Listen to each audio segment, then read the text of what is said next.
में शानदार मूवी को मैंने खुद बड़े पर्दे पर जाकर एंजॉय किया। अच्छी कास्ट के साथ में दमदार स्टोरी, कड़क विजुअल इफेक्ट और साथ ही बेहतरीन सस्पेंस के साथ इस स्टोरी ने मेरा दिल जीत लिया। अगर आप लोगों को क्राइम, ड्रामा, थ्रिलर और एक्शन मूवीज पसंद है तो ये मूवी आपके लिए एक मस्ट वॉच मूवी हो सकती है। और अब जब इतनी ही तारीफ हो चुकी है, so now without wasting any time चलिए आते हैं इस कहानी की मेन स्टोरी लाइन की तरफ, जिसकी शुरुआत में हमें एक कार्टूनिश बैकग्राउंड में राजा विक्रमादित्य की कहानी सुनाई जाती है, जिसके राज्य में अकाल पड़ चुका था। हर कोई भूख के मारे मर रहा था। उसी वक्त उसके राज्य में एक तांत्रिक आता है और कहता है कि अगर तुम्हें इस प्रॉब्लम का सोल्यूशन चाहिए तो मुझे विंध्याचल पर्वत से जाकर मायावी वैताल को पकड़ कर ला कर दो। अगर तुमने मेरा काम कर दिया तो मैं तुम्हारे राज्य को खुशहाली से भर दूंगा। लेकिन हाँ, एक बात ध्यान रखना, उसे पकड़ना आसान नहीं। वो तुमसे हर बार एक कहानी पूछेगा, उसके बाद उसका जवाब मांगेगा। अगर तुमने उसका गलत जवाब दिया तो वो तुम्हारे सर को 1000 टुकड़ों में काट देगा। जिसके बाद होना क्या था, विक्रमादित्य उसे पकड़ने के लिए निकल पड़ता है। लेकिन जब जब भी वो उसके हाथ आता,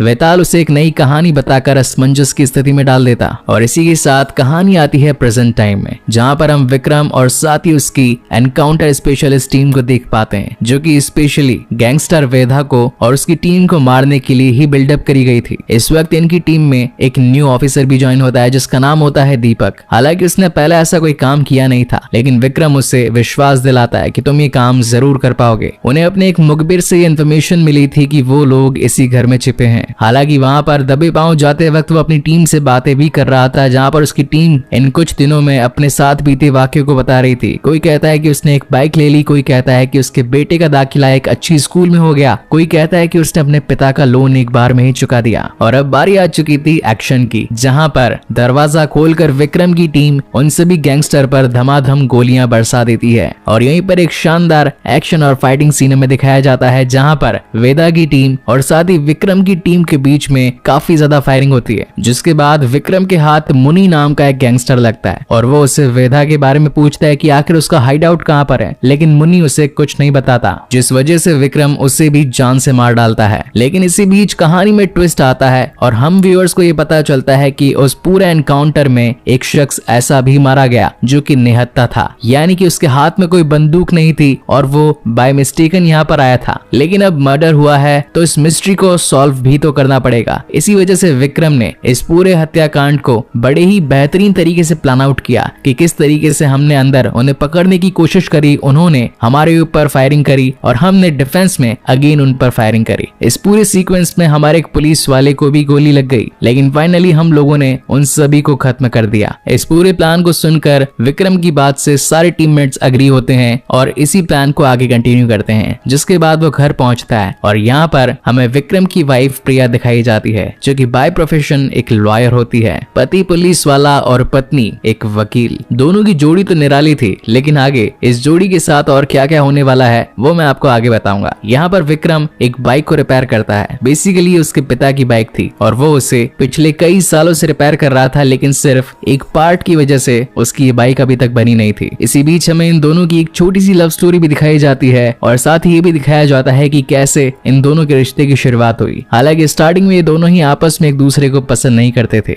लेकिन इन दोनों की मुलाकात को विक्रम के बेस्ट फ्रेंड अब्बास ने बेहतर बनाया। इसी बीच हमें ये भी पता चलता है कि अब्बास के बेटे को अस्थमा की बीमारी है और इसी वजह से आए दिन अब्बास परेशान रहता है। जिसके बाद में सीन शिफ्ट होता है ऑफिस में और यहाँ पर न्यू ऑफिसर दीपक, जो कि एक दिन पहले हुए एनकाउंटर की वजह से पूरी तरीके से डिस्टर्ब था, एक तरीके से देखा जाए तो पूरी तरीके से हिला हुआ था। तो बाकी के टीममेट्स उसे कहते हैं कि अभी तक तुम्हारे सामने वेदा तो आया नहीं, अगर आ जाएगा तो क्या होगा तुम्हारा, तुम तो सिर्फ एक एनकाउंटर में डर गए, उसने तो अभी तक 16 खून कर दिए हैं। और एक बार तो भरे बाजार में अपनी तेज तलवार से एक बंदे को बीच में से आधा आधा फाड़ दिया था और यही रीजन है कि वेदा का दबदबा इस पूरे शहर के अंदर चलता है। जिसके बाद विक्रम भी वहां पर पहुंच जाता है। उसकी बातचीत एसीपी से होती है। एसीपी बताता है कि तुमने जिस शख्स को मारा, मुनि, जो कि शहर का गैंगस्टर था, उसका बेटा अभी आजाद घूम रहा है, शायद उससे पता हो कि वेदा कहां पर हो। इसी वजह से उससे मिलने के लिए विक्रम पहुंचता है। अब हालांकि विक्रम ने उसके बाप को मारा था, इसी वजह से वो उसे जान से मारने की कोशिश करता है, लेकिन विक्रम रिवर्ट में उसे मारता नहीं बल्कि उसे बाल सुधार गृह भेज देता है, क्योंकि विक्रम का मानना था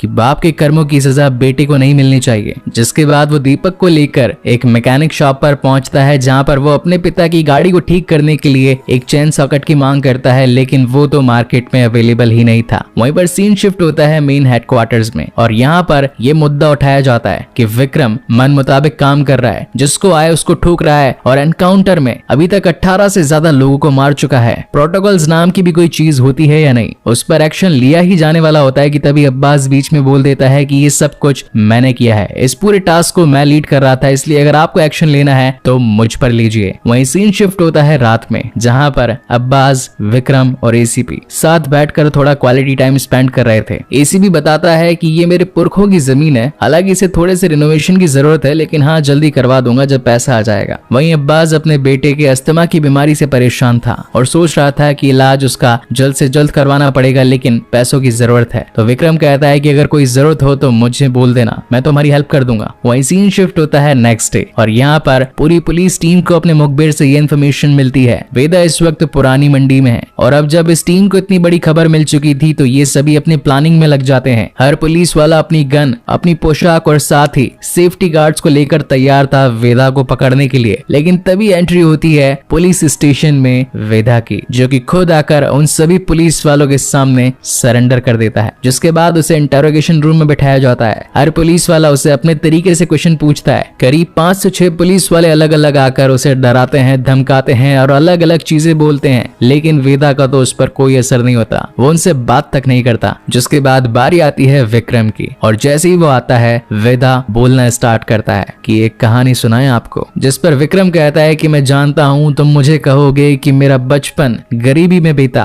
खाने के लिए पैसा नहीं था और माँ बीमार थी और इसी वजह से मुझे चोरी चिकारी और इस गुंडागर्दी की जिंदगी में उतरना पड़ा। ऐसी कहानियां मैं रोज सुनता हूँ। जबकि वेदा का कहना था कि ये कहानी थोड़ी अलग है, जब सुनेंगे तो पता चलेगा। जिसके बाद कहानी यहाँ से जाती है 13 साल पीछे। शहर में परशुराम नाम का एक बहुत बड़ा गैंगस्टर था, जिसकी पूरी टीम के नाम से ही हर किसी की फटती थी। लेकिन तभी एक दूसरे गैंग ने उनके एरिया के एक बच्चे को पकड़ लिया। परशुराम ये सोचने पर मजबूर था कि आखिर हमारे एरिया के बच्चे को किसी ने उठवा लिया और हम कुछ कर भी नहीं पा रहे, आखिर इसका सोल्यूशन निकलेगा तो कैसे निकलेगा। वहीं वेदा सीधा जाकर उस दूसरी टीम से भिड़ जाता है और उस बच्चे को बचाकर अपने नाम की जगह परशुराम का नाम ऊंचा कर देता है और कहता है कि ये उनकी तरफ से आपके लिए गिफ्ट है। इस बात से परशुराम खुश हो जाता है और उसे अपने टीम का मेंबर बना लेता है और साथ ही बड़ी बड़ी डील्स को हैंडल करने का काम भी संभला देता है। ये काम पहले सनी किया करता था और सनी को इस काम से हटा देने की वजह से उससे काफी गुस्सा आ चुका था और वो बस अब वेदा से बदला लेना चाहता था। जिसके बाद सीन शिफ्ट होता है गली मोहल्ले के बच्चों पर, जहाँ पर बल्लू नाम का एक शख्स उन सभी बच्चों को गांजे की पुड़िया को छिपाकर बेचने के बारे में बता रहा था और साथ ही ये भी कहता है कि अगर पुलिस वाले तुम्हें दिखे तो सीधा भाग जाना और अगर तुम्हारी तलाशी ले और बैग के अंदर इस गांजे की पुड़िया को ढूंढ ले तो बोल देना कि ये तो हमें जमीन पर पड़ा मिला था। लेकिन उन सभी बच्चों में 2 बच्चे ऐसे थे जिनका नाम था शतक और चंद्रा। शतक वेदा का मुंह बोला भाई था और जब वेदा ने उसे बल्लू के सामने इस गांजे की तस्करी को करते हुए देखा तो उसने बल्लू को मना कर दिया कि आज के बाद ये दोनों बच्चे यहाँ पर दिखने नहीं चाहिए। लेकिन बल्लू अपनी आदतों से बाज कहाँ आने वाला था, उसने तो अपने गांजे की पुड़िया को बनाकर मार्केट में बेचना शुरू कर दिया था। लेकिन गलती से उसके पास एक लास्ट पैकेट बच जाता है तो वो शतक को बुलाकर कहता है कि इस पैकेट को मेन मार्केट में पहुंचा देना, मैं तुझे 100 रुपए दूंगा। हालांकि शतक ये करना तो नहीं चाहता था क्योंकि वेदा ने उसे ये काम करने से मना किया था, मगर चंद्रा इस काम को करने के लिए हाँ बोल देती है और जैसे ही वो उस गांजे की पुड़िया को लेकर भागती है तो उसके पीछे पुलिस पड़ जाती है। पुलिस उन दोनों बच्चों को पकड़कर बल्लू के पास लेकर आती है और कहती है कि ये सारा काम तूने करवाया ना, तो बल्लू साफ मना कर देता है। जबकि शतक ही कहता है कि बल्लू ने ही गांजे की पुड़िया को चंद्रा के बैग में डलवाया, इसलिए असली गुनहगार बल्लू है। अब पुलिस वाले तो बल्लू को पकड़कर धो डालते हैं और शाम को जब बल्लू अपनी टीम के पास पहुंचता है तो टीम कहती है कि तेरा ये हाल किसने करवाया, तो वो बताता है कि वेदा के छोटे भाई शतक की वजह से ऐसा हुआ। तो कहता है कि बदला तो लेना पड़ेगा, जाकर उसे एक निशान दे दे, जिसकी वजह से बल्लू एक जलते सरिये को शतक के हाथ में घुसा देता है।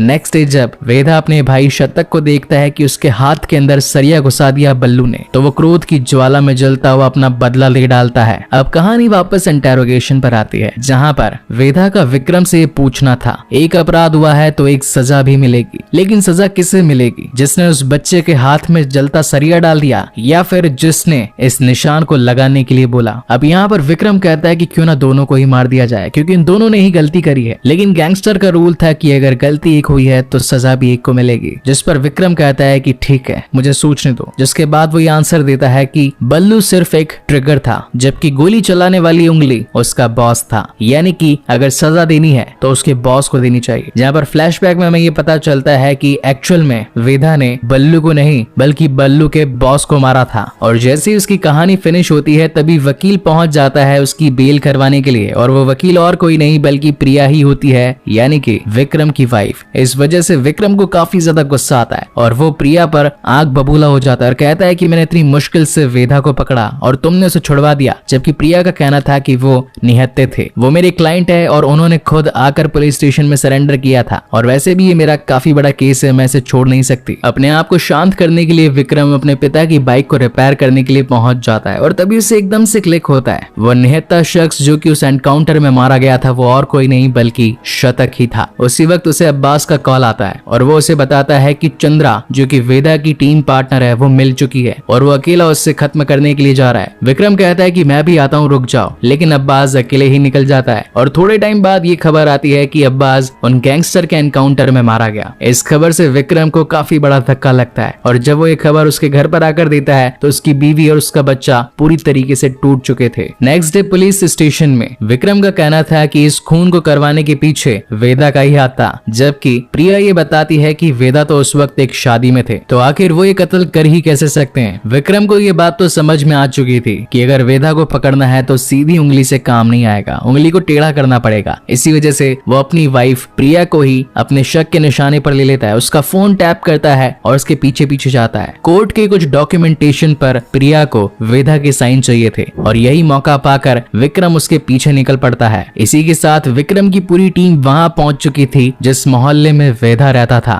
लेकिन वेदा भी काफी ज्यादा चालाक था। छतों पर कूद फांद कर एक बिल्डिंग से दूसरी बिल्डिंग जा रहा था। जहां एक तरफ उसकी पूरी टीम वेदा को पकड़ने में लगी थी, वहीं दूसरी तरफ वेदा तो उन्हें ऊपर से देख रहा था कि किस जगह कौन कहां से निकल रहा है, और फाइनली जाकर एक कंटेनर से भरी हुई जगह पर वेदा पहुंचता है। लेकिन शातिर विक्रम ऑलरेडी वहां पर होता है, जिसके बाद इन दोनों के बीच में एक तगड़ी फाइट होती है। विक्रम उसे बहुत मारता है लेकिन वेदा उस पर हाथ नहीं उठाता। लेकिन जैसे ही विक्रम कहता है कि अब्बास क्यों मारा गया तो वेदा कहता है कि आखिर शतक क्यों मारा गया। अब इस चलती फाइट को खत्म करने के लिए जैसे ही विक्रम अपनी गन निकाल कर उसे मारने वाला होता है कि तभी वहां पर वेदा को बचाने के लिए काफी सारे लोग पहुंच जाते हैं। अब इस पूरी सिचुएशन को हैंडल करने के लिए वो उसे कार में लेकर दूर निकल जाता है। अपने बाकी ऑफिसर से बात करने पर सभी डिसाइड करते हैं कि विक्रम को कोने में ले जाकर कहीं मार दिया जाए, जिसके बाद विक्रम वेदा को लेकर एक सुनसान जगह पर पहुंचता है और जैसे उसका एनकाउंटर करने वाला होता है तो वेदा कहता है कि हमारी आखिरी ख्वाहिश सुनकर एक कहानी सुन लीजिए। जिस कहानी में वेदा बताता है कि आज से करीब 3 साल पहले शतक मेरा भाई, जिसने की एक नया काम स्टार्ट किया था, छोटे एंटरप्रेन्योर्स को लोन देकर उनसे अच्छा मुनाफा कमाना। ना ही कोई 2 नंबर का काम, ना ही कोई चोरी चकारी और ना ही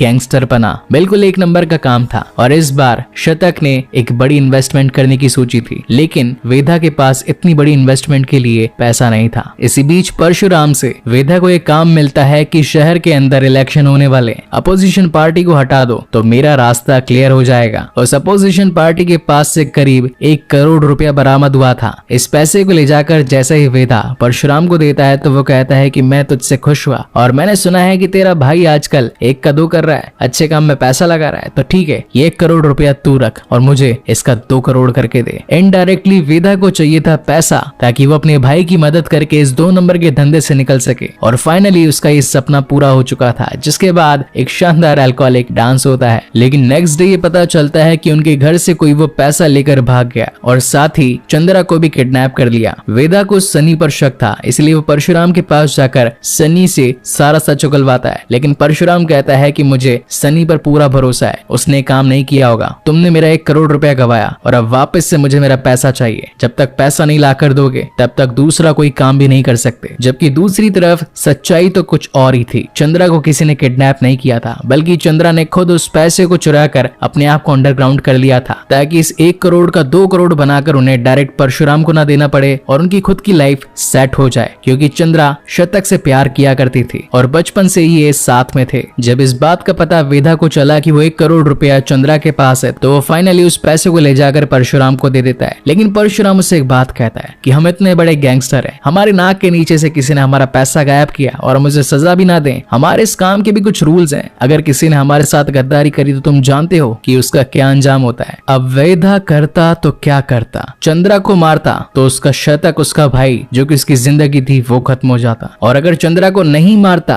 तो परशुराम उसके खिलाफ हो जाता। इस सवाल का जवाब अब विक्रम को देना था, जहां पर विक्रम उसे कहता है कि शतक और चंद्रा निर्दोष थे, जबकि परशुराम अपने ईगो में आकर इस शहर पर अपनी छाप छोड़ना चाहता था, इसलिए रास्ते से परशुराम को हटाना चाहिए। वहीं कहानी फ्लैशबैक में जाती है और हमें ये पता चलता है कि वेदा ने भी यही किया था। उसने परशुराम को अपना निशाना बनाया और अपने बाकी टीम मेंबर्स के साथ में उसकी टीम को खत्म कर दिया। इस वक्त बंदूक वेदा के हाथ में थी और वो चाहता तो विक्रम को जान से मार सकता था, लेकिन इन दोनों ने ही अपनों को खोया था। वेदा ने अपने भाई शतक को खोया, वहीं विक्रम ने अपने दोस्त अब्बास को खोया, लेकिन ये काम इन दोनों में से किसी का भी नहीं था। तो आखिर ये किया तो किसने किया? तभी विक्रम को वेदा की कहानी से एक चीज क्लिक होती है। उसने अपनी कहानी में बताया था कि मुंबई गैंग से उनका टकराव हुआ था, जिसने एक शख्स था जो कि हर वक्त तुझे आयला बोलता था। जिसके बाद विक्रम अपनी पूरी टीम के साथ उन गैंगस्टर को पकड़ने के पीछे निकल पड़ता है, जहाँ पर उसे वो गुंडा मिल जाता है जो कि हर वक्त तुझे आयला बोलता था। यहाँ पर एक अच्छा खासा फाइट सीक्वेंस हमें दिखाया जाता है, मगर उन सबको खत्म करने के बावजूद भी